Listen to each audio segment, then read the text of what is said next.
আসসালামু আলাইকুম, শুভ সকাল। আশা করি সকলেই ভালো আছেন। আজকে আমরা কথা বলবো আগাম ঢেঁড়সে কখন পানি সেচ দিতে হবে। পানি সেচ না দিলে ঢেঁড়স হয় না। এই যে কলিগুলো দেখতে পারতেছেন, এই কলিগুলো যদি পানি সেচ না দেয় এখন, এই কলিগুলো বড় হবে না।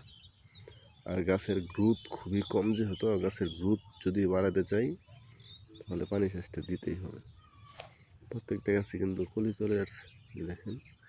কিন্তু কলি তুলনায় গাছগুলো ছোটো, গাছগুলো বাড়তেছে না, মাটিতে রস নেই, সেজন্য গাছগুলো সারগুলো গ্রহণ করতে পারতেছে না। শিকড় বৃদ্ধি কম, রস নেই যেহেতু, সেজন্য পানিটা সেচ দিয়ে দিতেছি।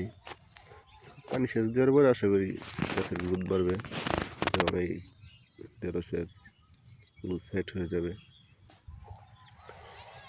এগুলো সেট হইলে যে দিক দিয়ে পানি শেষ হয়ে গেছে, হইতেছে অনেকটা সময় লাগবে, যেহেতু ছোটো মোটর দিয়ে পানিটা দিচ্ছি। তো পানি শেষ হলে অবশ্যই গাছের গ্রোথ বাড়বে এবং অল্প কিছু সার দিয়ে দেবো, সেটা আপনাদের সাথে শেয়ার করব। ধন্যবাদ, সাপোর্ট করে পাশে থাকবেন। আসসালামু আলাইকুম।